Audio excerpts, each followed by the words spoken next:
Hello guys. तो आज हम करने वाले ग्रेविटेशन का वन शॉट वीडियो। ओके, इसमें हम लोग जितने भी सारे कॉन्सेप्ट है सारे हम कवर करेंगे कि आपको कोई प्रॉब्लम ना हो एग्ज़ाम में। बराबर। तो पहले जानेंगे ग्रेविटेशन, ये जो फोर्स है ये है क्या चीज़ आखिरकार। डन। तो अगर आप देखो, आप अगर अर्थ में देखना, जो न्यूटन ने जो फॉर्मूला बताया था फोर्स का, क्या बताया था उसने? फोर्स मास इंटू एक्सीलरेशन के बराबर है। मतलब अगर हम बोले तो कोई भी चीज़ के पास मास तो होता ही है, बराबर, लेकिन आप कोई भी चीज़ को अगर अर्थ के ऊपर थ्रो करते हो ना, सपोज आप देखो, आप मान लो कि आपने कोई भी एक चीज़ क्या कि अर्थ के ऊपर थ्रो कर दिया, ये अर्थ है, अर्थ के ऊपर आपने कोई भी एक पत्थर थ्रो किया, तो पत्थर क्या होता है, कुछ एक्सीलरेशन गेन करता है, करके नीचे आ जाता है। अब देखो, मतलब कह सकते हैं हम पत्थर आता कहाँ है? नीचे। तो मतलब एक्सीलरेशन का डायरेक्शन कहाँ हो गया? नीचे। समझ रहे हो? एक्सीलरेशन का डायरेक्शन कहाँ हो गया? नीचे हो गया। और फोर्स भी कहाँ लग रहा है आपका? नीचे ही लग रहा है। तो यहाँ पे कोई तो चीज़ है जो इस चीज़ को नीचे खींचता है, तो ये जो फोर्स है इसी का नाम है ग्रेविटेशन। क्या बातें क्लियर है? तो हम धरती के ऊपर कुछ भी चीज़ जब फेंकते हैं तो नीचे की तरफ आता है ना, क्यों? क्योंकि उसे एक्सीलरेशन मिलता है, और जो एक्सीलरेशन है उसी को हम क्या कहते हैं? ये जो एक्सीलरेशन यहाँ पे है ना, इसी को तो हम जी कहते हैं, एक्सीलरेशन ड्यू टू ग्रेविटी। और यहाँ पे इसे जो फोर्स नीचे खींचता है उसका नाम क्या है? Gravitation force. पढ़ा? अभी ग्रेविटेशन फोर्स है वो कहने की ज़रूरत नहीं है, वो सबको पता है, तो बेसिक में हम बात नहीं करेंगे। हमें पता है ग्रेविटेशन मतलब फोर्स ही होता है, ठीक है। तो याद रखना, यहाँ पे ग्रेविटेशन का मतलब क्या हो जाता है अपना? फोर्स। बराबर। तो एक ऐसा फोर्स है जो अर्थ में प्रेजेंट है। यहाँ पे देखो मैंने लिखा है, there is a force due to which all things are attracted towards the earth, this force is known as gravitation. चलो, तो ग्रेविटेशन क्या चीज़ है, इसका तो हमें सोल्यूशन मिल गया। अब आगे देखते हैं। अभी देखो, अभी होता क्या है, ये जो ग्रेविटेशन फोर्स, जैसे अगर हम मैग्नेटिक फोर्स की बात करें, तो अगर हम, ये रहा एक magnet, north pole south pole, ये रहा एक और रख देते हैं यहाँ पे, ये रख देंगे साउथ, ये नॉर्थ। तो हमें पता है कि ये मैग्नेट एक दूसरे को अट्रैक्ट करते हैं, तो मतलब ऐसे यहाँ पे इमेजिनरी फील्ड लाइंस होते थे, बचपन में पढ़े हो ना आप लोग, बराबर। तो ये अपना जो ग्रेविटेशनल फील्ड होता है ना, ये भी एक, देखो यार, फोर्स दो तरह का होता है। एक तो आप, जिसमें अगर इसको मैं भी टच करूँ तो ये मूव कर रहा है, तो एक क्या हो गया? कॉन्टैक्ट फोर्स, ठीक है। एक और फोर्स होता है कि आपको टच करने की ज़रूरत नहीं है, आपको टच करने की ज़रूरत नहीं है, फिर भी वो अपना आप काम कर लेता है। जैसे देखो, अगर हम कोई बॉल को ऊपर थ्रो करें तो हमें उसको टच करने की ज़रूरत नहीं पड़ता है, वो अपना आप नीचे आ जाता है, अपना आप मतलब ऑटोमेटिकली नीचे आता है। क्यों? क्योंकि वो एक नॉन कॉन्टैक्ट फोर्स है, बराबर। उसी तरह ये जो मैग्नेटिक फील्ड है ना, ये भी एक नॉन कॉन्टैक्ट फोर्स है, क्योंकि आप अगर एक मैग्नेट के पास में एक नीडल लेके रख दोगे, मतलब ज़्यादा दूर नहीं रखना, थोड़ा नज़दीक में रख देना, तो ये क्या कर लेगा? इसको अपना आप अट्रैक्ट कर लेगा अपनी तरफ, समझ रहे हो ना? नेल को अपनी तरफ अट्रैक्ट कर लेगा। क्या हमें यहाँ पे कोई बीच में कुछ फोर्स वगैरह, कोई हाथ पैर रस्सी कुछ दिखा? नहीं दिखा, लेकिन इसने तो उसको अट्रैक्ट कर लिया। क्यों? क्योंकि एक नॉन कॉन्टैक्ट फोर्स है। तो याद रखना, एक ग्रेविटेशनल फोर्स क्या है? नॉन कॉन्टैक्ट फोर्स है। पहले पढ़ना, तो मतलब क्या लिख, तो एक क्या फोर्स हो गया? नॉन कॉन्टैक्ट फोर्स है। क्या ग्रेविटेशन फोर्स एक नॉन कॉन्टैक्ट फोर्स भी है।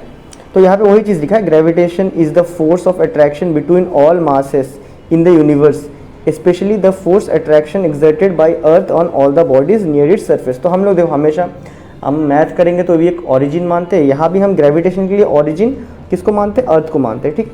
लेकिन ग्रेविटेशन पूरे यूनिवर्स पे लग सकता है। मतलब अगर हमारे पास जो सोलर सिस्टम है ना, हमारे पास जो सोलर सिस्टम है उसमें जितने भी प्लैनेट्स हैं ना, सबके अंदर वो फोर्स लगता है, बराबर।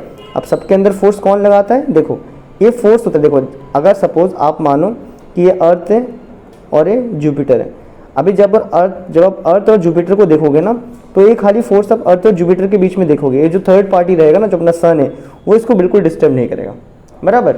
तो मतलब एट ए टाइम आपको दो ही देखना है। मतलब कुल मिला के बात है कि फोर्स बैलेंस होते हैं, और ग्रेविटेशनल फोर्स क्या होता है? कोई दो बॉडीज़ के बीच में लगता है एट ए टाइम। अगर 3-4 बॉडीज़ है तो तीनों बॉडीज़ आपस में लगाएंगे और इक्वल फोर्स लगाएंगे कि बैलेंस कर ले फोर्स को। डन? नहीं तो बैलेंस नहीं होगा तो फिर तो भाई टूट फूट जाएगा वो लोग। डन है? तो अभी मेन मुद्दे में आते हैं। यहाँ पे तो इंट्रोडक्शन की बात होगी, इसमें से क्वेश्चन तो आएगा नहीं आपको। अब देखते हैं। अब ये जो टॉपिक है काफ़ी इंपॉर्टेंट है, ये बहुत ही फेवरेट टॉपिक होता है, इंपॉर्टेंट है काफ़ी। यूनिवर्सल लॉ ऑफ ग्रेविटेशन, मतलब यूनिवर्सल लॉ ऑफ ग्रेविटेशन होता क्या है, हमें ज़रा वो देख लेना है। डन? तो अब देखो, यूनिवर्सल लॉ ऑफ ग्रेविटेशन हमें क्या कहता है? अगर आपके पास दो मासेस है, देखो मासेस और भी हो सकते हैं, सुपर पोजिशन वगैरह हमें क्लास 11th में नहीं पढ़ना है, और 12th में रखा है चार्जेस के ऊपर, तब पढ़ लेना आप। अगर देखो, यूनिवर्सल लॉ ऑफ ग्रेविटेशन आपको क्या कहता है? सपोज आपके पास दो मास बॉडी है, क्या है? दो मास बॉडी है। मास मतलब क्या होगा? एक हो जाएगा मास मान लेते एक का m1 है, एक और बॉडी है उसका मास कितना मान लेते हैं, इसका मास मान लेते हैं, इसका मास है जाके m2। कोई प्रॉब्लम है नहीं है। अब देखो हमें मानना है कि ये लोग एक दूसरे को थोड़ा डिस्टेंस, इनके बीच में थोड़ा बहुत डिस्टेंस है। डन, एकदम नज़दीक तो रहेंगे नहीं, तो इसको हम लोग r मान लेते हैं। डन। अब देखो मैं बोल रहा हूँ ये जो बॉडी है अट्रैक्ट करेगा, मतलब ये कहा इसको इस तरफ खींचने वाला है, बोलेगा भाई तू यहाँ आ जा।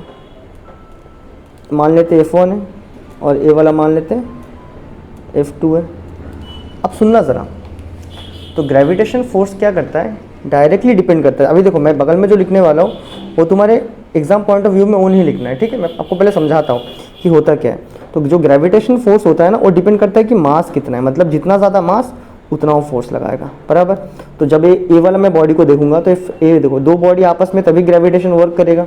तो पहला बॉडी का मास देखो m1 है ना, तो पहला बॉडी जो फोर्स लगाएगा क्या बोलेगा भाई ये काफ़ी मास है, हैवी मास है, तो मैं इसके ऊपर इसका फोर्स जो भी रहेगा मेरा मतलब उसके मास पे डिपेंड करेगा। अगर कुल मिला के बात है अगर ज़्यादा बड़ा बॉडी है तो उसको ज़्यादा फोर्स लगाना पड़ेगा ना। तो मान लेते पहला फोर्स कहीं ना कहीं डायरेक्टली डिपेंड कर रहा है, फोर्स कितना लगेगा किसके ऊपर, दूसरे वाले के मास के ऊपर। और हमने ये भी देखा है कि ये भी बोला है कि क्या जो दूसरा वाला जो फोर्स लगाएगा, अभी जो ये बॉडी बात करते हैं, ये बॉडी क्या फोर्स लगाएगा, ये जो अमाउंट ऑफ फोर्स लगाएगा वो भी क्या रहेगा इसके मास के ऊपर निर्भर करेगा, मतलब डिपेंड करने वाला है। इसका मास जितना हैवी वो भी उतना ही फोर्स लगाएगा, बराबर है। अब देखो अब और एक चीज़ है, फोर्स डिस्टेंस पे भी डिपेंड करता है। अगर दूरियाँ ज़्यादा है ना तो फोर्स बहुत ही कम लगेगा। डन। तो कह सकते हैं जो पहला जो फोर्स है, जो पहला फोर्स है ना, ये जो F1 फोर्स लगा रहा था किसके ऊपर डिपेंड करता है, डिस्टेंस के ऊपर। कुल मिला के इन्वर्सली प्रोपोर्शनल है, जितना डिस्टेंस, जितना ज़्यादा डिस्टेंस हो जाएगा उतना ही कम फोर्स लगाएगा वो। आया बात समझ में। तो जितना ज़्यादा डिस्टेंस हो जाएगा उतना ही कम फोर्स लगाएगा। सिमिलरली आपका जो सेकंड ऑब्जेक्ट रहेगा F2 वो भी क्या करेगा, सेम ही करने वाला है। जितना ज़्यादा डिस्टेंस होगा उतना कम फोर्स लगाएगा। डन। तो हमने क्या क्या पढ़ा है, अभी मेन फंडे को ध्यान दो। ग्रेविटेशनल लॉ क्या कहता है कि आपका जो फोर्स होता है ना, कोई भी दो बॉडीज आपस में जो फोर्स लगाते हैं वो डिपेंड करता है कि भाई किसका मास कितना है, बराबर। तो मतलब अगर पहला बॉडी दूसरे को मास के ऊपर डिपेंड करेगा, अगर इसका मास ज़्यादा है तो इसको ज़्यादा फोर्स लगाना पड़ेगा नज़दीक खींचने के लिए। और वही अगर सेकंड वाले का मास, अभी देखो सेकंड वाला अगर फर्स्ट वाले को खींच रहा है तो भी डिपेंड करता है इसके मास के ऊपर कि वो कितना मास को खींच रहा है। दिख रहा है ना, F2 वाला ये अगर इसको खींचना चाहता है तो डिपेंड करता है इसका मास कितना है। ज़्यादा मास है तो ज़्यादा जोर से खींचना पड़ेगा, कम मास है तो कम जोर से खींचना पड़ेगा, बराबर। वही और डिपेंड क्या करता है डिस्टेंस के बीच में। अगर आपका डिस्टेंस ज़्यादा है तो क्या करेगा, अगर जो फोर्स लगाएगा वो बहुत ही कम लगेगा ना। वही अगर डिस्टेंस कम है तो जो फोर्स लगेगा वो क्या बोलते हैं, ज़्यादा फोर्स लगा के हम जल्दी खींच सकते हैं, समझ रहे हो ना। अब देखो इसी को हम लोग सम अप करके इकट्ठा लिखते हैं। तो हम लोग इसी को सम अप करके क्या लिखते हैं, हम सीधा कह देते हैं। अभी देखो ये तो आपका इंट्रोडक्शन खत्म हो गया, अभी आपको एग्जाम में क्या लिखना है, तो एग्जाम में क्या पूछते हैं आपसे, बोलते हैं कि जो फोर्स होता है वो डायरेक्टली प्रोपोर्शनल होता है किसके, प्रोडक्ट ऑफ मासेस के। आया बात समझ में, प्रोडक्ट ऑफ मासेस के डायरेक्टली प्रोपोर्शनल होता है। अब मैंने आपको बढ़िया से बता दिया कि प्रोडक्ट ऑफ मासेस की इक्वल क्यों होता है, क्योंकि अगर F1 को खींचना है इसका मास जितना ज़्यादा होगा उसको उतना फोर्स से खींचना पड़ेगा। वही अगर F2 खींचेगा तो इसका मास के ऊपर डिपेंड करेगा, ज़्यादा मास है तो ज़्यादा जोर से खींचना पड़ेगा। तो कहीं ना कहीं फोर्स क्या है, डायरेक्टली प्रोपोर्शनल है दोनों के मासेस को। उसी को वो लोग सीधा शॉर्ट फॉर्म में लिख देते, force is directly proportional to product of the masses. Done है। और हमने क्या देखा, हमने ये देखा कि जो फोर्स है वो डायरेक्टली प्रोपोर्शनल क्या है, डिस्टेंस के ऊपर। कौन मतलब देखो यार, एनी हाउ ये दोनों मतलब दोनों जो बॉडीज़ है वो एक दूसरे से सेम डिस्टेंस पे ही रहेंगे ना। ये जो डिस्टेंस है सेम ही, अगर ये बॉडीज़ यहाँ पे एक और बॉडी यहाँ पे तो इसके बीच का डिस्टेंस क्या रहेगा, सेम रहेगा। तो वहाँ पे क्या रहेगा, डिस्टेंस के ऊपर डिपेंड करता है। ज़्यादा डिस्टेंस है तो खींच नहीं पाएगा, कम डिस्टेंस है तो ईजिली खींच लेगा। अब देखो पहला वाला का जो फोर्स, अगर मैं F1 का फोर्स लूँ तो डिस्टेंस के ऊपर कैसे निर्भर करता था, 1/r करके। सेकंड वाले का क्या करता था, इस सेकंड वाले बॉडी का भी 1/r करके डिपेंड करता था, बराबर ना। तो इसी से कह देते सेकंड में कि force is inversely proportional to 1/r²। यहाँ तक बातें खत्म हो गई। देखो यही था मेन, आपने ये दो तो पढ़ाई होगा कि force is directly proportional to product of masses और inversely proportional to square distance between the bodies. तो इसका पीछे का जो कहानी है मैंने बता दिया। अब देखो जब मैं इन दोनों इक्वेशन को एक साथ सम अप करके लिखने वाला हूँ, सम अप करके देखो तो पहले इक्वेशन से ऊपर में क्या आ जाएगा, m1 m2, सेकेंड इक्वेशन से क्या आ जाएगा, r²। अभी ये जो इक्वल नहीं है, कुछ फैक्टर हमेशा सेम होते हैं, मतलब कुछ फैक्टर समझ लो, जैसे रेजिस्टेंस में रेजिस्टिविटी मटेरियल पे डिपेंड करता था, तो यहाँ पे भी एक फैक्टर था जो हमेशा डिपेंड करता था, उसे हम कहते थे ग्रेविटेशनल कांस्टेंट। क्या कहते थे? ग्रेविटेशनल कांस्टेंट, और उसे जी से लिखते थे। तो जैसे ही हमने यहाँ से प्रोपोर्शनलिटी हटाया तो हमें कांस्टेंट लिखना पड़ता है। इस केस में वो कांस्टेंट जी है जो यूनिवर्सल ग्रेविटेशनल कांस्टेंट है, बराबर, और बाकी सारों को आपको एज इट इज लिख देना है, बराबर। और जब ये लॉ प्रपोज हुआ था तब हमें जी का वैल्यू पता नहीं था, मतलब जी का वैल्यू तब हमने निकाला नहीं था। जी का वैल्यू कैवेंडिश ने कैलकुलेट किया है, जो अगला एक्सपेरिमेंट में हम पढ़ने वाले हैं, बराबर। तो फोर्स हमने यहाँ तक इतना निकाल लिया, इतना बस है, बराबर। चलो अब देखो, इस फोर्स का डायरेक्शन भी होता है, तो फोर्स का डायरेक्शन अगर आपको लिखना है तो आप कह सकते हो कि अगर जो पहला वाला फोर्स देख रहे हो, अगर देखो पहला वाला फोर्स कहाँ लग रहा है, ऐसा लग रहा है, और सेकंड वाला फोर्स कहाँ लग रहा है, उसी के ऑपोजिट में लग रहा है। तो हम कहीं ना कहीं कह सकते हैं कि जो फोर्स होता है क्या होता है, एक दूसरे के ऑपोजिट में होते हैं, बराबर। फोर्स क्या होते हैं, एक दूसरे के ऑपोजिट में होते हैं। डन। अभी कुल मिला के बात ये है कि देखो ऑपोजिट फोर्स से तभी तो एक दूसरे को अट्रैक्ट करने वाले हैं ना। अगर सेम डायरेक्शन में फोर्स हुआ तो रिपल करके लेके चले जाएंगे वो लोग। तो यहाँ तक भाई universal law of gravitation clear है, और यहाँ पे मैंने लिख के भी दिया है, देख लो ज़रा नोट। यहाँ देखो एक नोट भी है, if the product of the masses of two bodies increases the force of the attraction also increases between them, if the square distance between the body increases force decreases. कुल मिला के square distance मतलब वो distance अगर बढ़ेगा, square का तो कहानी मैंने समझाया था, अगर डिस्टेंस बढ़ेगा तो उनके बीच का फोर्स भी क्या होगा, कम होने लग जाएगा। डन। चलो अब आगे देखते हैं। अब देखो कैवेंडिश ने क्या किया था, तो कैवेंडिश जो हमारे भाई है, तो यहाँ पे पूरा लिखा है, ठीक है, ये कंटेंट है आपका, ये आपको देख लेना है। अभी मैं पूरा कहानी बताऊंगा, आप पढ़ोगे तो आपको इजीली क्लियर हो जाएगा। डन। जो अपना जो कैवेंडिश भाई है, उन्होंने क्या किया था, उन्होंने ऐसा दो, देखो एक वुडन प्लैंक लिया था, ठीक है, एक वुडन प्लैंक को क्या किया था, एक रस्सी से बांधा था सीलिंग से, समझ लो। डन। उसके बाद क्या किया था, ये वुडन प्लैंक है, उसको रस्सी से बांधा सीलिंग से, यहाँ पे दो छोटे छोटे मासेस लगाए, मैंने छोटे छोटे बॉल लगाए, उसके बगल में एक बड़ा बॉल रखा। तो उसने क्या देखा, ये जो वुडन प्लैंक है ना, ये मूव कर रहा था। देखो ये क्या कर रहा था, थोड़ा टिल्ट हो रहा था, समझ रहे हो, क्या कर रहा था, थोड़ा टिल्ट हो रहा था। मतलब कह सकते हो कोई ना कुछ एंगल थीटा में टिल्ट हो रहा था बार बार।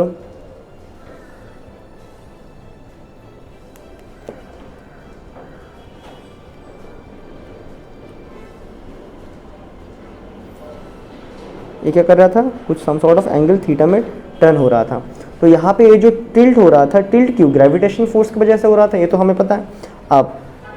अब देखो, तो अगर मैं बोलूँ यहाँ पे जो टिल्ट हो रहा है वो किसकी वजह से हो रहा है, ग्रेविटेशनल फोर्सेस की वजह से। अभी देखो ये जो एक्सपेरिमेंट कैवेंडिश ने किया था, तो उसको ऑब्वियसली पता होगा, उसने ये जो मासेस रखे होंगे, ये जो दो मास की यूज़ किया वो भी पता होगा, यहाँ पे जो मतलब जो रस्सी यूज़ किया वो भी उसे पता होगा, उसे सारी चीज़ें पता थे, ठीक।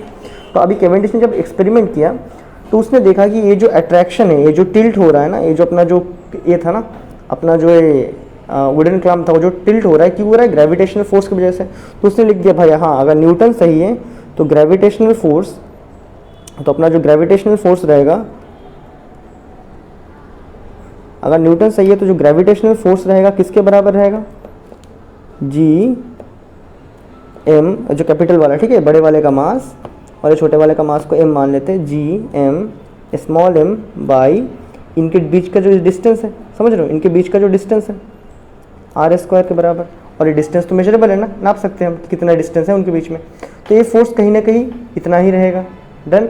और एक लेकिन हाँ, इससे क्या डायरेक्टली निकाल लोगे, इसमें तो भाई आपको फोर्स वैल्यू तो पता नहीं चलेगी, क्योंकि आप मुझे जी निकालना इंपॉर्टेंट है। तो अब देखना, यहाँ पे जो रस्सी रखा गया था ना, जब भी रस्सी इस तरह घूमने वाला है, जैसे देखो जब भी क्या होगा, वो प्लैंक ऐसे घूमेगा तो रस्सी में क्या आ जाएगा, ट्विस्ट आएगा। आया समझ में, रस्सी में क्या आ जाएगा, ट्विस्ट आ जाएगा। और यहाँ से आप एंगल निकाल लोगे कि थीटा कितना है, थीटा मिल जाएगा। और हमको पता है कि जो टॉर्शनल फोर्स होता है ना, क्या होता है, टॉर्शनल फोर्स मतलब टॉर्क के माफी के होता है, लेकिन ये किसके बराबर होता है, ये डिपेंड करता है मटेरियल का एल और कितना एंगल थीटा चेंज हुआ है। आया समझ में, एल थीटा, एक क्या होता था, टॉर्शनल फोर्स। तो यहाँ पे जैसे ही वो रस्सी टिल्ट होगा तो उसके अंदर टॉर्शनल फोर्स स्टोर होगा, और कितना होगा, एल, जो मटेरियल के प्रॉपर्टी पे डिपेंड करता है कि मटेरियल कौन सा है, और थीटा कितना वो ट्विस्ट हुआ, तो एल थीटा टॉर्शनल फोर्स होगा। अब देखो, अगर हम बोले कि एक सर्टेन पॉइंट में यहाँ तक जाके फिर दोबारा आ रहा है, इसका मतलब क्या हो रहा है कि भाई यहाँ तक इसका मैक्सिमम पहुँच चुका है, और जो मैक्सिमम पहुँच गया होगा तो इतना ही फोर्स लग रहा होगा। मतलब कुल मिला के अगर हम इसको सिमुलाइज मतलब समझने की कोशिश करें तो कह सकते हैं हम कि यहाँ पे जो रिस्टोरिंग फोर्स या फिर जो टॉर्शनल फोर्स डेवलप हो रहा है स्ट्रिंग में, वो किसके बराबर है, कहीं ना कहीं इस ग्रेविटेशनल फोर्स के बराबर है।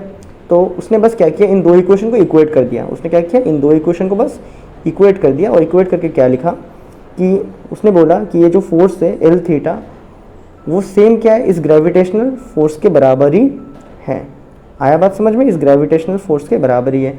और ऑब्वियसली जब उसने एक्सपेरिमेंट किया था तो कौन सा मटेरियल यूज़ कर रहे, एल पता था, यहाँ से प्रोट्रैक्टर से नाप लिया थीटा कितना है, मास दोनों बॉडीज़ का, बड़ा वाला बॉडीज़ का मास कितना है वो भी उसे पता था, छोटे वाला का भी मास पता था, उनके बीच का डिस्टेंस ही पता था।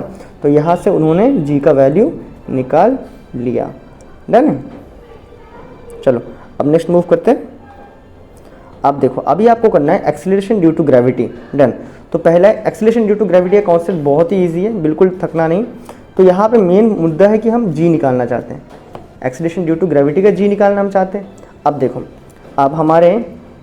अब देखो अभी हम लोगों ने पता किया। अभी देखो सपोज मान लो कि ये हमारा अर्थ है, अर्थ है, देखो यार कैसे समझाया तुम्हें, ये अर्थ, ये हमारा अर्थ है, इसको मेट लेते एक बार, ये हमारा अर्थ है और ये मान लेते अर्थ का क्या है, रेडियस है। अगर मैं यहाँ पे कोई भी एक ऑब्जेक्ट को रखूँ तो इनके बीच में क्या रहेगा, एक ग्रेविटेशनल फोर्स लगेगा ना, हाँ है ना, एक ग्रेविटेशनल फोर्स लगेगा बराबर। अब वो ग्रेविटेशनल फोर्स यहाँ पे कितना होगा वही लिख लेता हूँ, ठीक है। यहाँ पे अगर मैं एक अर्थ के ऊपर अगर कोई भी एक बॉडी को रख दूँ जो उसके सरफेस में एकदम एग्जैक्टली सरफेस में, क्योंकि हम लोग सरफेस में निकालना चाह रहे हैं फिलहाल, ठीक है। सरफेस में अगर मैं रखूँ तो यहाँ पे ग्रेविटेशनल फोर्स कितना लगेगा बताओ ज़रा। अगेन वही फोर्स किसके बराबर होगा, जी जो मास ऑफ अर्थ है प्लस ये जो छोटा जो मैंने बॉडी रखा जिसका मास m है, ठीक है, यहाँ पे लिखा भी देखो body of mass m upon इनके बीच का डिस्टेंस। इनके बीच का डिस्टेंस क्या है, रेडियस ऑफ अर्थ नहीं है बराबर, ये हो गया। अभी देखो अभी हमारे न्यूटन सर ने तो एक फॉर्मूला बताया ही था। न्यूटन ने क्या बताया था, अभी देखो न्यूटन ने बताया था जो भी फोर्स लगेगा एटमॉस्फेयर में। अभी हम लोगों ने स्टार्टिंग के जितने भी चैप्टर पढ़े हैं, मतलब थर्ड चैप्टर में से खास करके, तो वहाँ से क्या फॉर्मूला लगाया, मास इंटू एक्सेलरेशन लगाना शुरू कर दिया हम लोग फोर्स में। तो कहीं ना कहीं हम बोल सकते हैं इसके बॉडी, इस जो ऊपर में जो मास है इसके ऊपर कितना फोर्स लग रहा है, इसके ऊपर फोर्स कितना लग रहा है, ऊपर में बॉडी, न्यूटन का सेकंड लॉ से कितना लग रहा है, मास इंटू एक्सेलरेशन लग रहा है, हाँ या ना। और क्योंकि फोर्स भाई अर्थ पे थोड़ी ना लग रहा है, फोर्स तो इस पे लग रहा है ना, छोटे वाले पे। डन। अर्थ पे भी लग रहा है लेकिन उसे हमें फिलहाल कंसिडर नहीं करना है क्योंकि हम जी का वैल्यू निकालना चाहते हैं। डन। तो मैंने लिख दिया इसके ऊपर कितना फोर्स लगेगा, mg के बराबर, मतलब mg, अच्छा mg, अब g क्यों करेंगे, मास इंटू एक्सीलरेशन लगेगा। लेकिन एक किसका केस है, ग्रेविटेशन का केस है जिसमें हम लोग अर्थ को फिक्स मान रहे हैं। तो हम लोग यहाँ पे क्या लिख देंगे, m, और कैपिटल G था ग्रेविटेशनल कांस्टेंट, और small g acceleration due to gravity, ये हमने लिख दिया बराबर। उसके बाद हमने क्या किया, इन दो जस्ट इक्वेशन को क्या किया, हमने इक्वेट किया, क्योंकि दोनों फोर्सेज है। अभी अगर दोनों लॉ सही है तो दोनों फोर्स सेम होने चाहिए। तो हमने क्या किया, बस हमने इसको इक्वेट कर लिया। देखो mg is equal to G M E mass of earth, mass of that object upon radius of earth का स्क्वायर। तो यहाँ से mm कट गया तो हमारे पास g सीधा निकल के आ गया। डन। कितना आ गया, g ग्रेविटेशनल कांस्टेंट किसने, कैवेंडिश ने निकाल लिया था। मास ऑफ अर्थ नोन है, रेडियस ऑफ अर्थ वो भी हमें पता है, जो वक्त के साथ चेंज बिल्कुल नहीं होता है बराबर। तो यहाँ से हमने g का वैल्यू निकाल लिया और हमें ये वैल्यू लगभग मिला 9.8 मीटर पर सेकेंड स्क्वायर। क्या यहाँ तक बातें क्लियर है। डन। इसको याद रखना है, इसको हम लोग आगे भी यूज़ करेंगे। डन। नहीं तो तब वहाँ पे भी निकाल लेंगे, फिर भी याद रख लेना g is equal to G M E M by R square. Done. तो acceleration due to gravity at surface में बहुत ही ईजी तरीके से ख़त्म हो गया। अब आगे बढ़ते हैं। ओके बॉयज़, तो अभी acceleration due to gravity below the surface of earth, तो इसके नीचे हमें ग्रेविटी निकालना है। तो इसके लिए हमने जो लास्ट फॉर्मूला ड्राइव किया था ना, याद है ना आपको, क्या था कि हमने जो फॉर्मूला ड्राइव किया था लिख लेते हैं एक बार, क्या आया था, g is equal to acceleration, ओ सरफेस में ग्रेविटी, ठीक है। तो कितना आया था, g mass of earth upon radius of earth का स्क्वायर बराबर। अब देखो ये हमने फॉर्मूला, इसी को हमें यहाँ पे दोबारा यूज़ करना है। तो अभी बोला एक्सीलरेशन ड्यू टू, अभी देखो let us consider a point. अच्छा एक बार बता देते हैं, ये जो ऑरेंज वाला पॉइंट है ना, हम चाहते हैं कि इस डेप्थ d में ग्रेविटी निकाले। अभी देखो ये जो डेप्थ d है ना, इक्वी डिस्टेंस है सबसे, मतलब इस पॉइंट को मानो या किसी और को मानो, बात क्या है, सेम ही है। यहाँ तक बातें क्लियर हुआ। अब देखो अभी अगर मुझे इस पॉइंट में निकालना है ग्रेविटी, तो मैं क्या करूँगा, रिलेशन बनाऊंगा कि सरफेस में कितना है और नीचे कितना है, और उसी रिलेशन को मैं बताऊंगा, बराबर है। एग्जैक्टली वहाँ कितना है और कैसे निकालेंगे, कंपेयर करेंगे, क्योंकि सरफेस का तो हम निकाल सकते हैं इजीली। अब देखो ज़रा, अभी अगर मैं लिखूँ acceleration due to gravity at earth surface, वो कितना होता था, हमने थोड़ा देर पहले ही ड्राइव किया था न्यूटन का लॉ और ग्रेविटेशन लॉ को इक्वेट करके। तो G mass of earth upon radius of earth का स्क्वायर, ये तो हमने थोड़ा देर पहले ही कर लिया था। क्या बातें क्लियर है, डन है ना। अब देखो, अब इसके बाद हमारे पास क्या बचता है,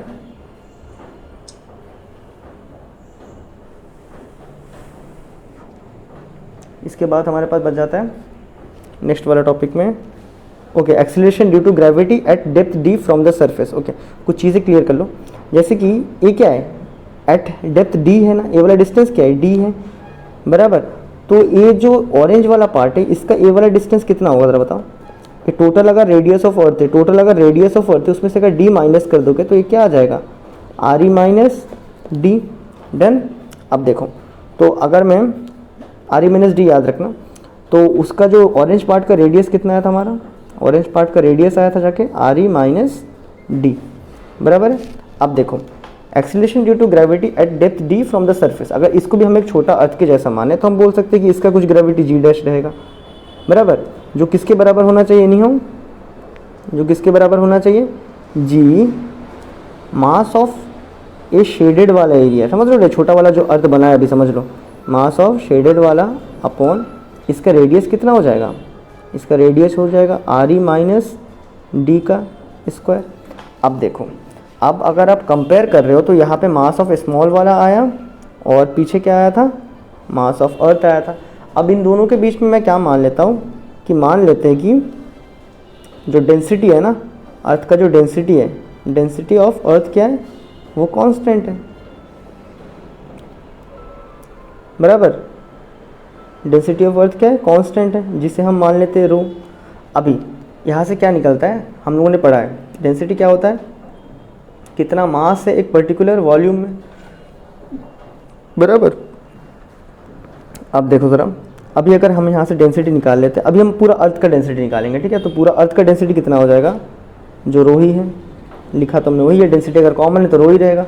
अब मास क्या है अर्थ का, एम ई, मास ऑफ अर्थ। अभी वॉल्यूम, वॉल्यूम ऑफ अर्थ क्या होगा, स्पेयर है, मतलब अर्थ क्या है, एक बॉल के जैसा है, और बॉल का वॉल्यूम क्या हो जाता है, 4/3 पाई रेडियस आर ई का क्यूब, डन। तो यहाँ से अगर मैं मास ऑफ अर्थ निकालूँ इन टर्म्स ऑफ क्या, इन टर्म्स ऑफ डेंसिटी, तो क्या हो जाएगा इसका वैल्यू, मास ऑफ अर्थ रो, साथ में 4/3 पाई आर ई का क्यूब। इतने बातें क्लियर है, तो इसको भी यहाँ पुटअप कर लो। तो जी इज इक्वल टू कितना आ जाएगा, G mass of earth in terms of density कितना है, वो रो, साथ में 4/3 पाई आर ई का cube upon are E square, done. इसमें से एक, इसमें से कट गया, तो हमारे पास बचा क्या, g is equal to G gravitational constant rho 4/3 pi radius of earth. तो ये हमारा एक इक्वेशन रहेगा, इसे हम बाद में यूज़ करने वाले हैं, डन। चलो उसके बाद इसमें शुरू करते हैं।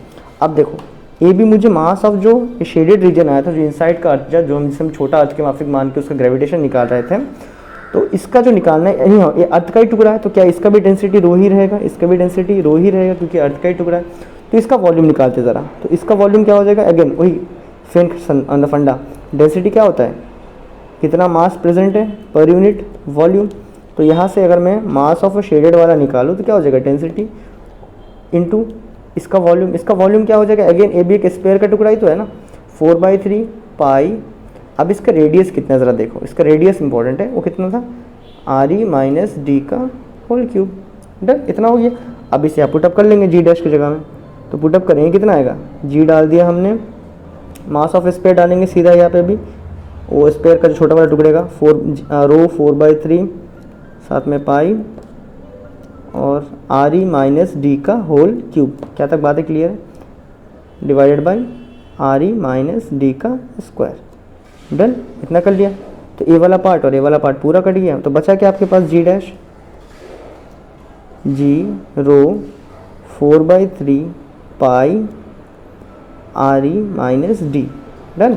अभी देखो, अभी आपको निकालना है क्या भाई, देखो आपको जी डैश निकालना है ना, आपको निकालना तो जी डैश है, तो आप क्या कर लो सीधा जी डैश को, अभी क्या करो आप इक्वेशन 2 को डिवाइड करो इक्वेशन 1, तो 2 को क्यों डिवाइड किया, क्योंकि मुझे जी डैश निकालना है इसलिए मैंने 2 को ऊपर में रखा, डन है।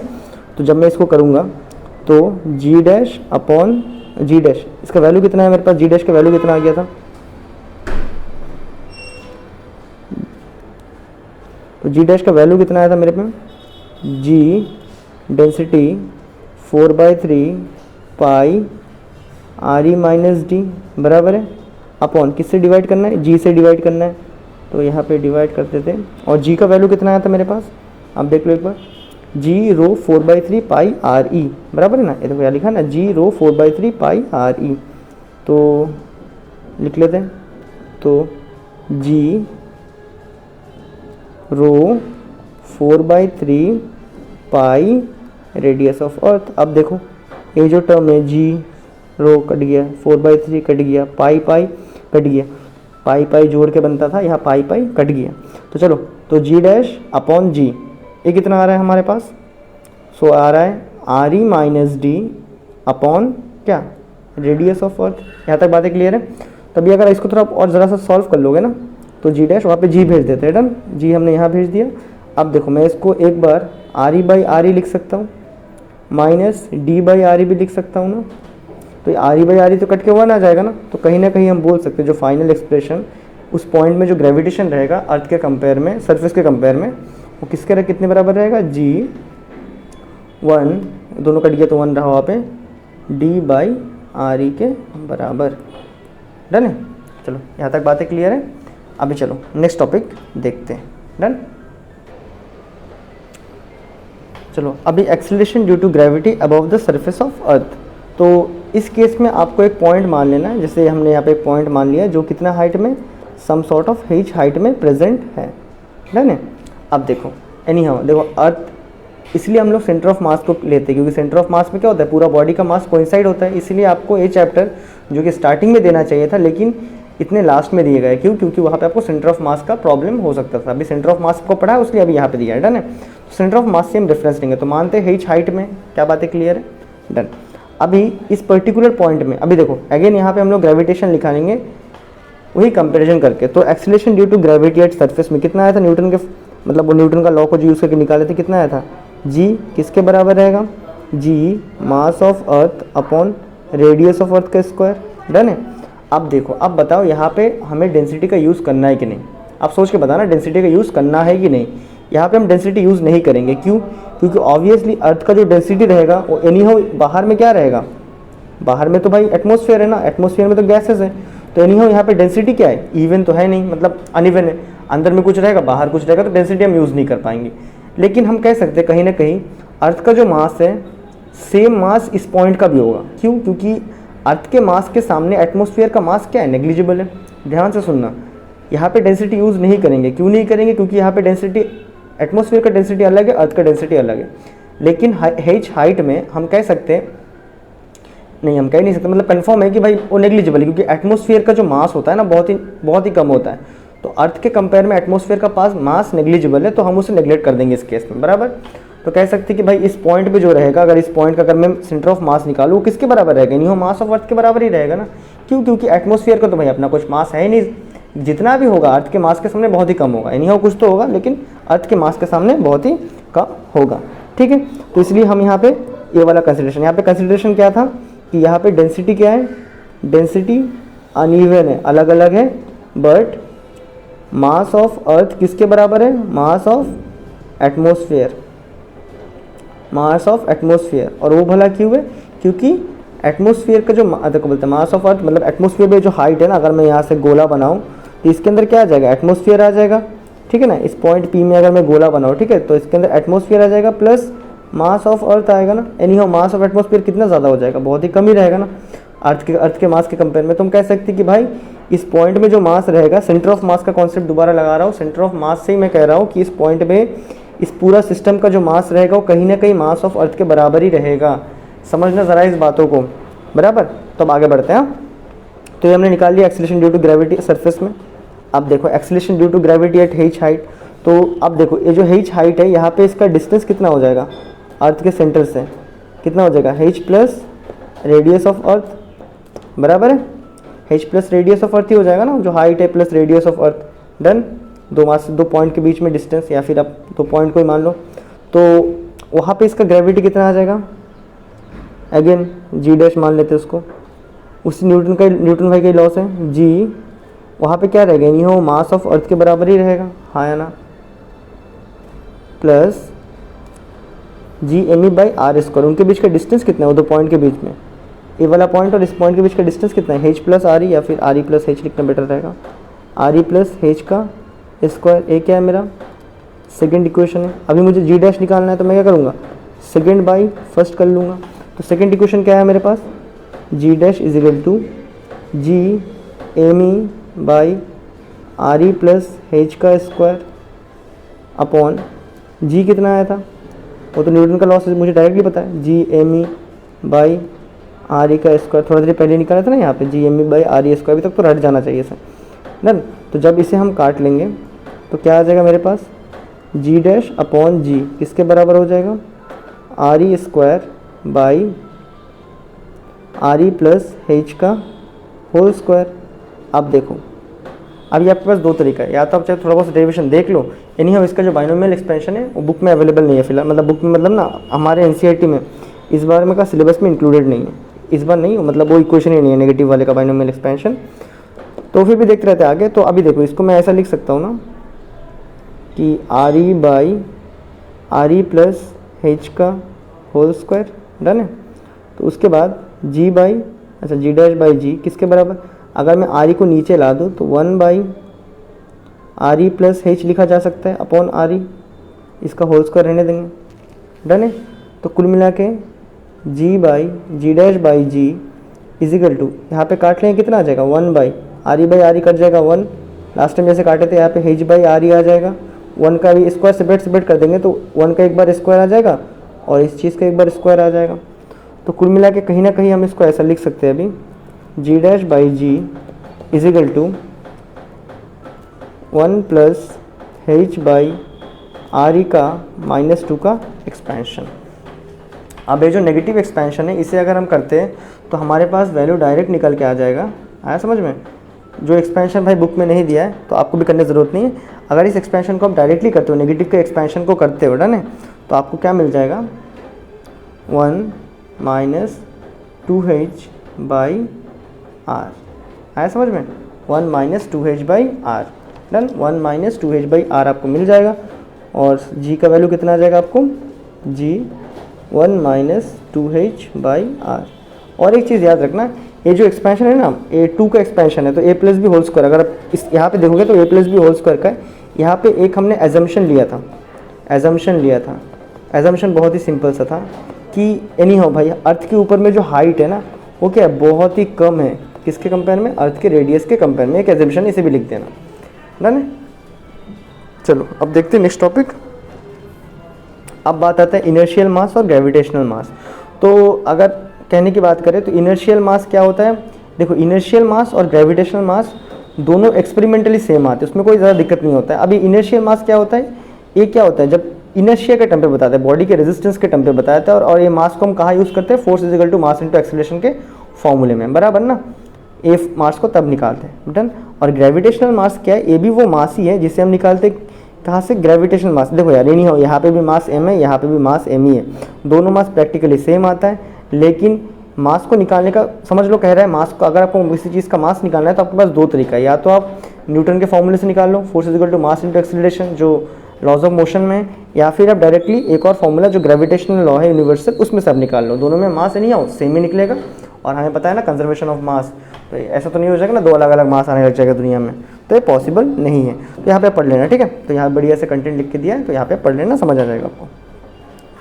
अभी देखना, ये वाला टर्म थोड़ा ध्यान देना, ग्रेविटेशनल पोटेंशियल एनर्जी। तो याद रखना, यहाँ पे हमें खाली पोटेंशियल नहीं पढ़ना है, इसको मैं ढाक दूँ तो आपको खाली पोटेंशियल एनर्जी नहीं पढ़ना है, आपको ग्रेविटेशनल पोटेंशियल एनर्जी पढ़ना है। तो देखो पोटेंशियल एनर्जी हमने पहले भी पढ़ा था, ये क्या था, स्टोर्ड एनर्जी था ना, स्टोरिड हो गया, समझ आना, स्टोर्ड एनर्जी था ये चीज़, बराबर। अब देखना, जो ग्रेविटेशनल पोटेंशियल एनर्जी हमें जो फिलहाल जो निकालना है, ना, expression of gravitational potential energy in terms of work energy theorem, ये हमने पढ़ा था, वो जो वर्क एंड एनर्जी में पढ़ा था। इसमें क्या पढ़ा था हमने कि जो पोटेंशियल एनर्जी होता है ना, वो जो पोटेंशियल एनर्जी होता है इसको यू से लिखते थे, पोटेंशियल एनर्जी को यू से लिखते। एक्सप्रेशन क्या है पोटेंशियल एनर्जी का, यू है, गुलमिला नहीं जाना। एक क्या था, आप कोई बॉडी को कितना हाइट में मूव करवा रहे हो, याद आ रहा है, mgh2 माइनस mgh1, आप कितना मूव, जैसे सिंपल सी बात है, दोबारा बता ही देते हैं। अगर आपके पास यहाँ पे एक बॉडी है, एक मास है जिसका मास m है, डन। ये मान लो स्टार्टिंग में some sort of h height 1 में है, ग्राउंड से, डन है। आप मतलब ऑलरेडी वो एक बॉडी था जो कि सेकंड फ्लोर में था, उसको आपने कहाँ उठा दिया, थर्ड या फोर्थ फ्लोर में, जो कितने हाइट में, h2 के हाइट में। तो अभी जैसे ही आप इस बॉडी को छोड़ोगे, ये क्या करेगा, अपना पोटेंशियल एनर्जी लूज करेगा, काइनेटिक एनर्जी गेन करना शुरू करेगा। तो यहाँ पे जो एनर्जी स्टोर्ड हुआ उसे हम क्या बोलते थे, पोटेंशियल एनर्जी। उसका फॉर्मूला क्या लिखते थे, mgh लिखते थे डायरेक्ट, और वहाँ पे mgh क्या करते थे, मतलब वहाँ पे डायरेक्ट हम क्या लिखते थे, mgh लिख देते थे। और यहाँ पे जो जो हाइट होता था ना, वो हम ऑलरेडी माइनस ही कर लेते थे कि h2 माइनस h1। अगर आप देखो एनी हाउ, यहाँ से भी अगर आप mg को कॉमन ही लोगे तो क्या है वो, h2 माइनस h1 ही तो है ना, डन। तो ये पोटेंशियल एनर्जी वही बताता है कि दो पॉइंट के बीच में कितना चेंज है, लेकिन ये कौन सा है, expression of potential energy in terms of work energy theorem, उसके अनुसार। लेकिन हमें यहाँ पे ग्रेविटेशनल पोटेंशियल एनर्जी पढ़ना है। तो देखना ज़रा, पोटेंशियल एनर्जी तो हमने कहीं ना कहीं पढ़ा था, हमने क्या पढ़ा था कि वर्क और एनर्जी क्या है, एक ही चीज़ है। इसी में तो हम लोग पढ़ते थे ना वर्क एनर्जी थ्योरम, कि वो एक ही चीज़ है। अब देखो, तो एनर्जी निकालने के लिए मैं वर्क निकाल लेता हूँ, डन। तो एनर्जी यू मतलब पोटेंशियल एनर्जी, इसके लिए मैं वर्क निकालता हूँ। वर्क क्या होता है तुम्हारा, फोर्स इनटू डिस्प्लेसमेंट। आया बात समझ में, फोर्स इनटू डिस्प्लेसमेंट। अभी सपोज मान लो कि इसको मेट लेते, ठीक है, नहीं यहाँ मेट लेते तो कुछ ना कुछ,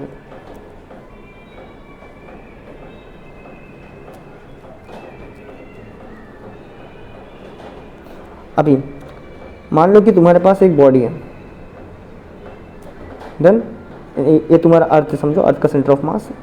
यहाँ तुमने एक बॉडी को उठाया, ठीक है, यहाँ तुमने एक मास को लेके चले गया, यहाँ से पहले पढ़ा, यहाँ से मतलब सरफेस से आपने इसको यहाँ तक लेके चले गया, डन। तो अभी अगर हम लोग वही कॉन्सेप्ट लगाए, तो ये some sort of h height में, तो अगर हम बोले तो यहाँ से मतलब सेंटर ऑफ मास को मानो या यहाँ मानो। देखो यार, इसको करने के लिए अर्थ को तुम एज ए डिस्टिंक्ट पार्टिकल तो नहीं मानोगे ना, इसका सेंटर ऑफ मास लेके करना, तो यही से पॉइंट लेते हैं, डन। तो अगर आपने इसको कितना, radius of earth plus h आपने मूव करवाया, कितना करवाया, radius of earth plus h, done है।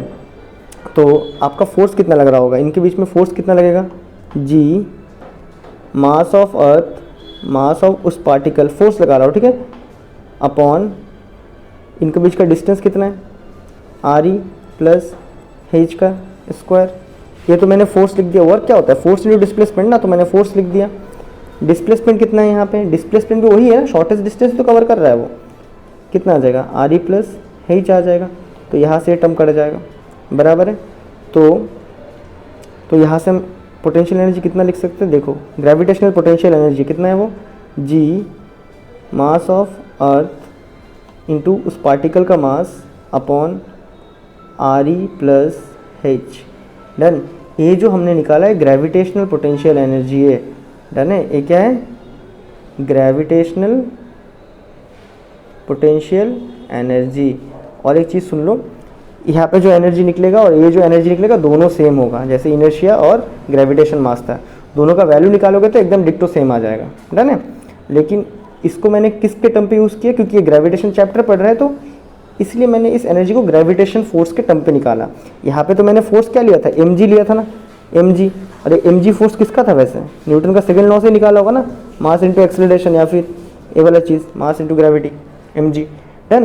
तो ये जो हमने पोटेंशियल एनर्जी पढ़ा था वो न्यूटन के फर्स्ट लॉ से पढ़ा था। अभी हमने एक नया फोर्स के बारे में सीखा, ग्रेविटेशनल फोर्स, तो हमने वही चीज़ को दोबारा निकाला, लेकिन इन टर्म्स ऑफ ग्रेविटेशनल फोर्स में। और मैंने फोर्स यहाँ पे क्या लिया था, g me m by re plus h के स्क्वायर, डन है। ये बातें आया समझ में। तो ये होता है ग्रेविटेशनल पोटेंशियल एनर्जी, डन। इसके यूनिट वगैरह सब कुछ सेम रहेगा, जूल में लिख के आना और कुछ नहीं लिख देना, डन है। अब देखो यहाँ तक कॉन्सेप्ट क्लियर हो चुका है, आगे बढ़ते हैं। अभी ग्रेविटेशनल पोटेंशियल, अब देखो पोटेंशियल क्या होता है, तो कहीं ना कहीं आपने वर्ड क्या माना था, देखो पोटेंशियल होता है v, क्या होता है पोटेंशियल को हम V से लिखते हैं। और आपने देखा भी होगा 5 वोल्ट, 6 वोल्ट, 7 वोल्ट, बैटरी के बारे में बात करें फिलहाल, ठीक है। सुनो ज़रा, बैटरी में होता क्या है, देखा होगा जितना ज़्यादा वोल्ट का बैटरी लाते हो उतना बढ़िया करंट फ्लो हो जाता है। आया समझ में, उतना बढ़िया उसको ग्लो कर सकता है। तो ऐसा कैसे होता है, ये जो वोल्ट होता है ना, ये जो पोटेंशियल होता है, ये क्या होता है, काम बताता है। याद रखना एक ही चीज़, ग्रेविटेशनल पोटेंशियल हो या फिर इलेक्ट्रिकल पोटेंशियल हो, लेकिन हमें फिलहाल ग्रेविटेशनल पढ़ना है। तो ग्रेविटेशनल पोटेंशियल हमें कहता है कि अगर अभी देखो यहाँ पे एक बॉडी था जो कि some sort of already h height में था, इसको मैं यहाँ से यहाँ लेके गया ना, तो अपना आप तो जाएगा नहीं पोटेंशियल एनर्जी स्टोर करने, क्या जाएगा क्या अपने आप कि भाई मैंने बोला चल यहाँ से उड़ के वहाँ जगह बैठ जाए, वो तो अपना बैठेगा नहीं ना। उसको मुझे कुछ एनर्जी प्रोवाइड करना होगा या फिर मुझे उसके ऊपर वर्क करना पड़ेगा। पहले पढ़ा ना, किसको, मुझे वर्क करना पड़ेगा उसको यहाँ से वहाँ लेके जाने के लिए। तो उसी को मुझे कितना वर्क करना पड़ रहा है इस मास को यहाँ से यहाँ लेके जाने के लिए, वही बताता है हमें ग्रेविटेशनल पोटेंशियल। तो मैंने क्या बोला, ग्रेविटेशनल पोटेंशियल जो हम V लिखते हैं, यानी ये वाला V और वोल्ट वाला V दोनों एक ही कॉन्सेप्ट में है। जो ग्रेविटेशनल पोटेंशियल जो कि हम V लिखते हैं, ग्रेविटेशनल पोटेंशियल जिसे हम V लिखते हैं, वो क्या होता है, हम कितना वर्क कर रहे हैं, हम कितना वर्क कर रहे हैं एक मास को एक सर्टेन हाइट से और एक हाइट में लेके जाने के, मतलब हम कितना वर्क कर रहे हैं जिसकी वजह से उसमें एनर्जी स्टोर हो रहा है जब हम एक मास को एक पॉइंट से एक और पॉइंट में लेके जाते हैं।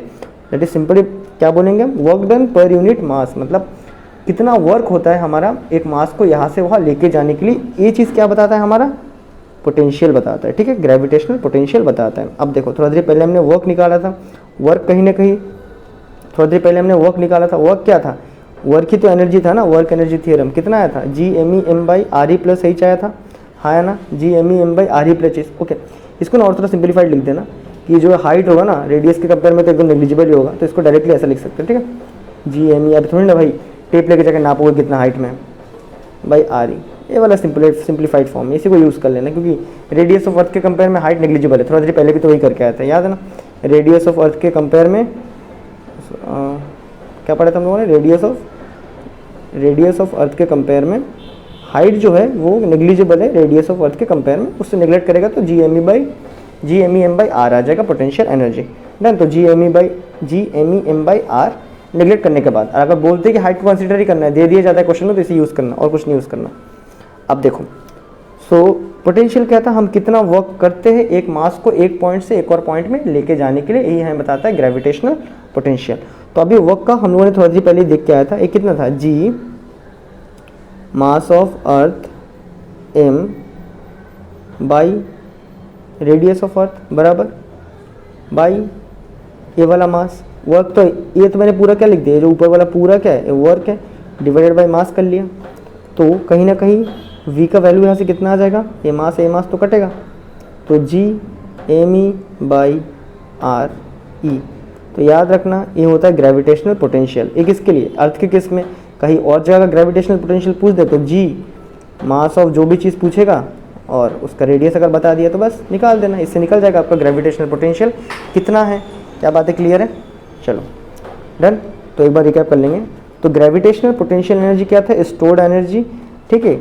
यहाँ जो हमने वर्क एनर्जी में ग्रेविटेशनल पोटेंशियल एनर्जी निकाला था वो न्यूटन का लॉज ऑफ मोशन का सेकेंड लॉ को यूज़ करके निकाला था, मास इंटू एक्सीलरेशन को यूज़ करके निकाला था।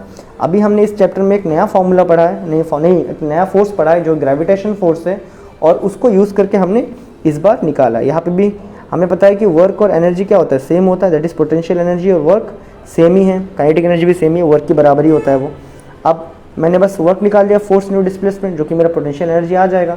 उसके बाद क्या हो गया, मैंने यहाँ पे वैल्यू पुटअप कर दिया, जैसे फोर्स है ना, फोर्स का मैंने वैल्यू पुटअप कर दिया कितना कि G_me/re+h, जो कि उसका डिस्टेंस है उसका स्क्वायर बराबर। ये था फोर्स, पूरा वैल्यू फोर्स का था, प्लस मैंने जो डिस्प्लेसमेंट यहाँ से यहाँ तक का जो डिस्प्लेसमेंट re+h डाला। उसके बाद मेरे पास एक एक्सप्रेशन आ गया और मैंने मान लिया कि, मैंने नहीं पूरा दुनिया मानता है कि जो हाइट है, जो हमारे अर्थ के एटमॉस्फेयर के ऊपर का जो हाइट है बहुत ही छोटा है कंपेयर टू रेडियस के। तो फाइनली हमने नेगलेक्ट करके ये वाला एक्सप्रेशन ड्राइव कर लिया, डन।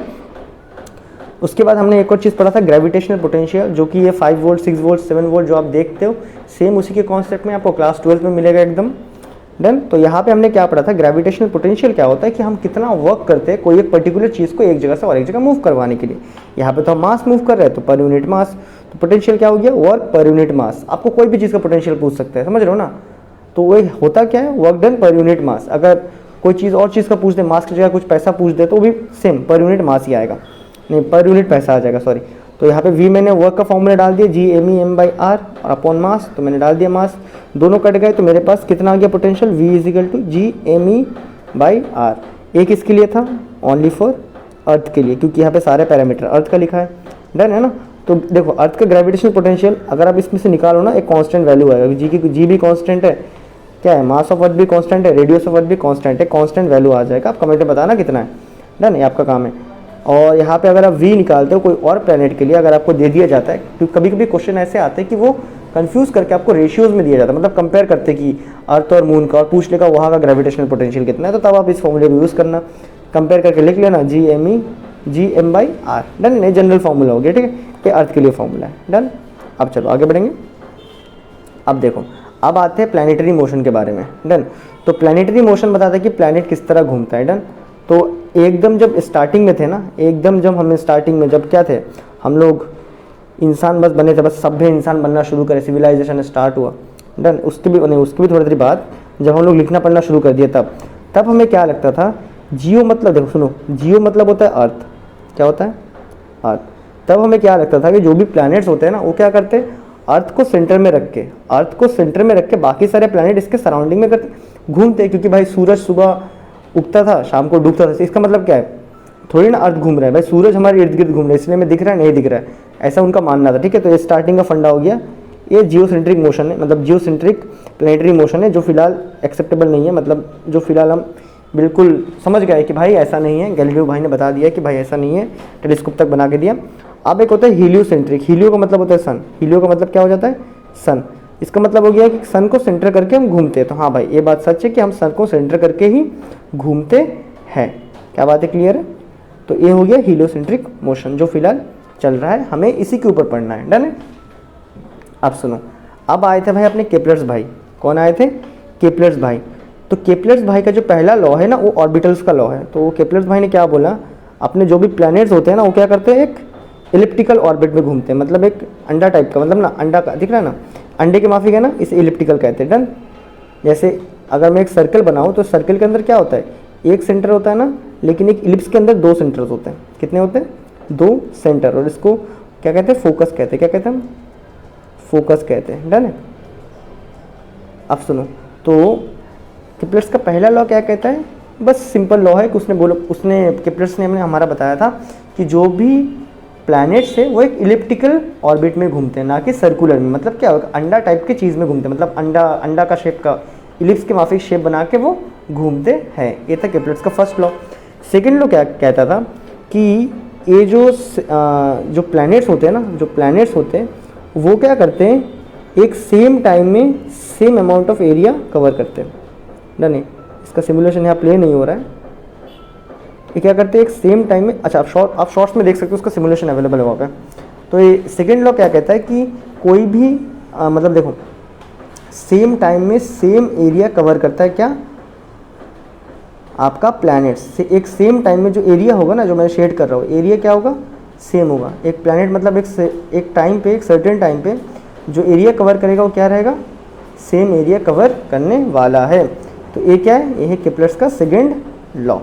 आया बात है समझ में। तो लिखा है मैंने, a planet cover the same area of space in same amount of time no matter where it is in orbit. और केपलर्स का थर्ड लॉ क्या कहते हैं, ज़रा सुनना। केपलर्स का थर्ड लॉ टाइम पीरियड के बारे में बताता है, इसमें से बहुत क्वेश्चन बनता है, डन। ये क्या कहता है, अगर आप एक्स को तोड़ोगे ना, तो आपके पास दो एक्सिस मिलेगा इसका, डन है। एक मिलेगा माइनर एक्सिस, एक क्या मिल जाएगा आपको, माइनर एक्सिस, और एक मिल जाएगा मेजर एक्सिस, बराबर। केपलर्स ने मेजर एक्सिस के ऊपर कोट किया था। उन्होंने क्या बताया था, अगर आप मेजर एक्सिस का आधा कर लोगे, दैट इज़ योर ए मान लो, अगर आप पूरा 2a होता है, डन है। अगर आप इसको आधा कर लोगे और अगर आप इसका क्यूब करोगे ना, ये किसके बराबर रहेगा, जो प्लैनेट का जो टाइम पीरियड है ना, जो घूमने का जो टाइम पीरियड है ना, उसके स्क्वायर के बराबर रहेगा। आया बात समझ में। ये सीधा लॉज है, ठीक है, इसमें ज़्यादा सोचना नहीं है। उसने क्या बताया था, उन्होंने क्या बताया था कि अगर आप जो मेजर एक्सिस का अगर आप हाफ कर लोगे, मतलब सेमी मेजर एक्सिस को अगर आप लोगे और अगर आप उसका क्यूब करोगे तो किसके बराबर रहेगा, जो प्लैनेट का जो टोटल टाइम पीरियड है ना, तो प्लैनेट का जो टोटल घूमने का टाइम पीरियड है उसके स्क्वायर के बराबर रहेगा। या फिर इसी चीज़ को कहीं कहीं ऐसा भी लिख दिया जाता है, t is equal to a power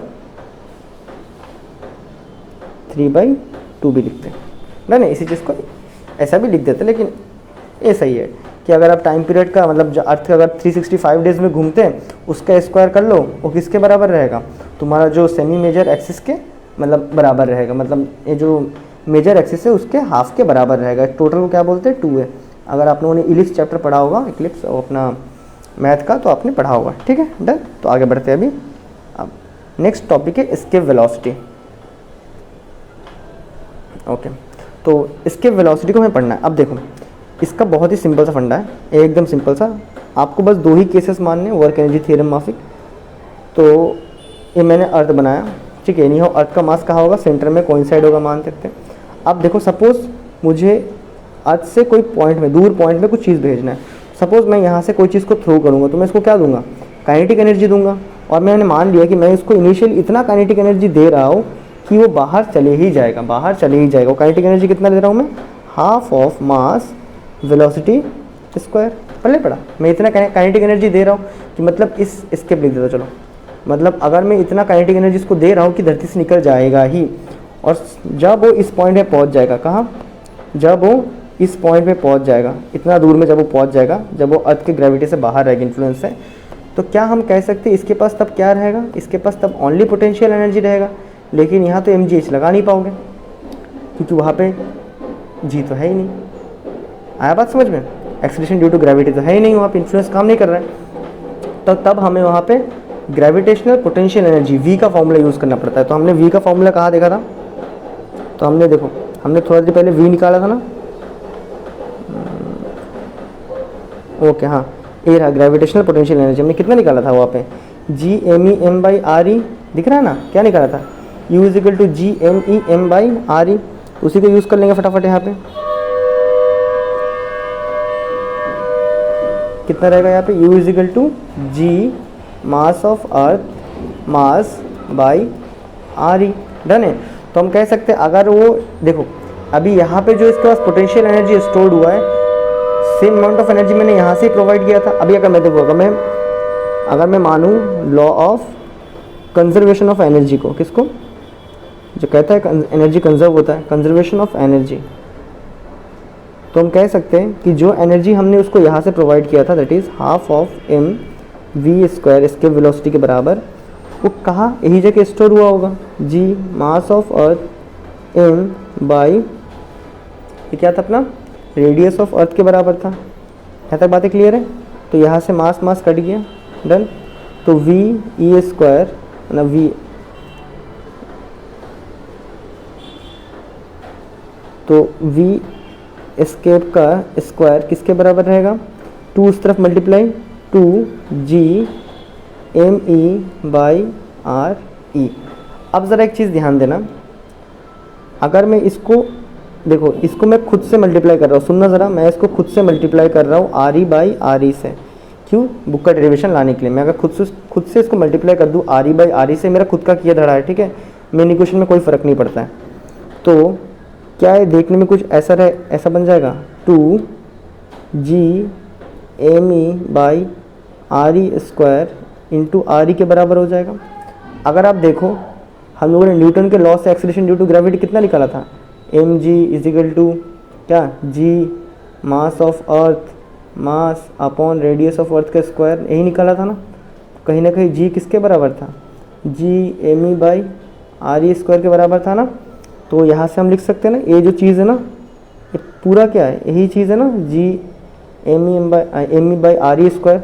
तो हम लोग यहाँ से v एस्केप वेलोसिटी कितने के बराबर लिख सकता है, 2G_RE, या फिर v एस्केप कितना हो जाएगा, √2G रेडियस ऑफ अर्थ। तो आ चुका है हमारा एस्केप वेलोसिटी का एक्सप्रेशन। क्या यहाँ तक बातें समझ आया, डन है। तो एस्केप वेलोसिटी क्या है, it is the minimum velocity that a body must attend to escape the gravitational field of the earth. और जब आप इस डेरिवेशन को करोगे ना, तो आप थोड़ा बहुत कंसिडरेशन लिख देना, लेटेस्ट कंसिडर वगैरह, ड्राइंग वगैरह बना लेना पेंसिल से, डन। चलो, तो यहाँ तक ओके, अभी अर्थ का 2 सैटेलाइट होता है, अभी बता ही देते हैं। एक होता है नेचुरल, जो पहले से हम लोग जब पैदा हुए थे तब भी थे, उसके बाद भी रहेगा। एक होता है नेचुरल सैटेलाइट, जो क्या है, बहुत ही पहले से ही है, पहले पढ़ा, नेचुरल सैटेलाइट जो बहुत पहले से है। एक और होता है आर्टिफिशियल सैटेलाइट, जो हम हर साल भेजते रहते हैं, डन है ना, डन। तो 2 सैटेलाइट होता है, एक होता है आर्टिफिशियल और एक क्या होता है, नेचुरल। आर्टिफिशियल वाला हम अक्सर भेजते रहते हैं और नेचुरल वाला एक ही है, वो आज तक है, और ये हमारा कोई काम में लगता है नहीं, खाली अमावस्या रात में थोड़ा बहुत रोशनी कर देता है। तो यहाँ तक आई होप सबको समझ आया एकदम बढ़िया से। तो अगर आपको बढ़िया से समझ आया तो आप इस चैनल को लाइक कीजिए, सब्सक्राइब कीजिए, और वीडियो को नहीं, आप इस वीडियो को सब्सक्राइब कीजिए, चैनल को लाइक कीजिए, और मिलते फिर नेक्स्ट वीडियो में। बाय।